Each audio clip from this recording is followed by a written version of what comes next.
Bienvenidos a este viaje por uno de los derechos más fundamentales y debatidos de Estados Unidos, la Segunda Enmienda. ¿Por qué se creó? ¿Qué dice exactamente? Y sobre todo, ¿por qué muchos consideran que es el derecho más importante para los estadounidenses? Exploraremos su historia, su propósito y su relevancia en la actualidad. Para entender la Segunda Enmienda, primero debemos retroceder al nacimiento de una nación. Estamos en la década de 1760.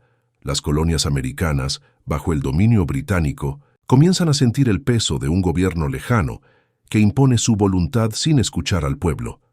La chispa que encendió la Guerra de Independencia fue, en gran parte, el aumento de impuestos por parte de la corona británica. En 1765, el Parlamento británico aprobó la Ley del Timbre, que gravaba documentos y bienes con un impuesto que, aunque modesto, llegó a representar cerca del 2% de los ingresos de los colonos. Esto, combinado con otras medidas como la Ley del Té, fue visto como una afrenta. Los colonos no tenían representación en el Parlamento y no podían opinar sobre cómo se gastaba su dinero. No a los impuestos sin representación se convirtió en el grito de batalla. Esta opresión fiscal, junto con intentos de desarmar a las milicias coloniales, llevó a los colonos a levantarse en armas en 1775, iniciando la Revolución Americana. Fue una lucha contra la tiranía, contra un gobierno que buscaba controlar al pueblo sin su consentimiento. Los ciudadanos armados fueron esenciales para ganar la independencia. Sin las milicias de colonos, que usaban sus propias armas, la Revolución Americana no habría sido posible. Pero después de la victoria, los padres fundadores enfrentaron una nueva pregunta.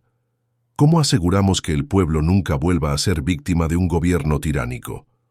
En 1787, durante la redacción de la Constitución, los fundadores debatieron cómo equilibrar el poder del gobierno con la libertad del pueblo. Muchos, como James Madison, creían que un pueblo armado era la última defensa contra la opresión. Esta idea se inspiró en filósofos como John Locke, quien argumentaba que los ciudadanos tienen el derecho natural de defenderse.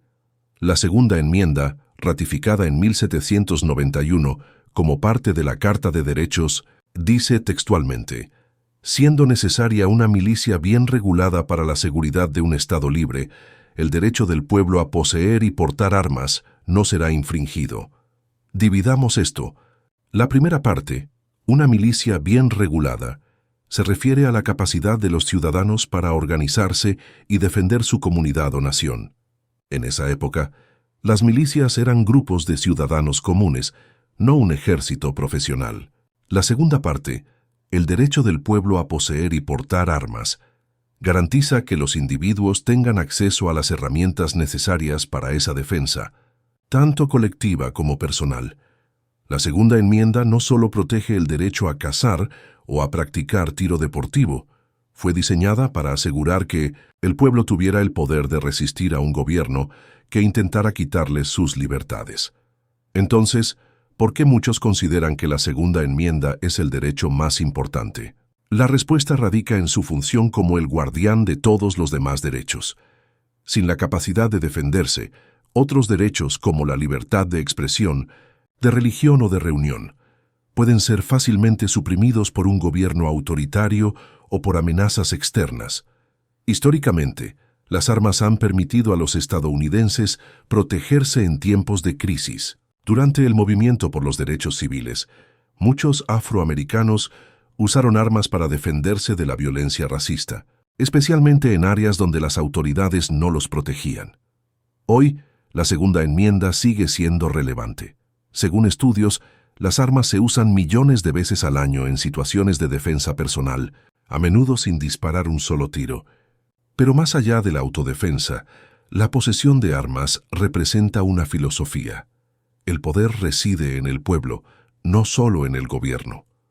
Reflexionemos un momento sobre los impuestos, que fueron el detonante de la revolución. Los colonos se rebelaron por un impuesto que representaba cerca del 2% de sus ingresos. Hoy, un estadounidense promedio paga casi el 40% de sus ingresos en impuestos federales, estatales y locales combinados. Esta carga fiscal, mucho mayor que la que enfrentaron los colonos, subraya la importancia de mantener un equilibrio de poder entre el gobierno y el pueblo. La segunda enmienda asegura que los ciudadanos tengan los medios para proteger sus libertades, especialmente cuando el gobierno crece en influencia y control. A pesar de su importancia, la segunda enmienda es uno de los temas más controvertidos en Estados Unidos. Algunos argumentan que las armas modernas, mucho más avanzadas que los mosquetes del siglo XVIII, requieren regulaciones más estrictas. Otros sostienen que cualquier restricción al derecho a portar armas es un paso hacia la erosión de las libertades. Para muchos, la segunda enmienda no se trata solo de armas. Se trata de confiar en los ciudadanos para ser responsables de su propia seguridad y libertad. El debate continuará, pero lo que está claro es que la segunda enmienda no es solo un derecho, es un símbolo de la confianza en el pueblo estadounidense.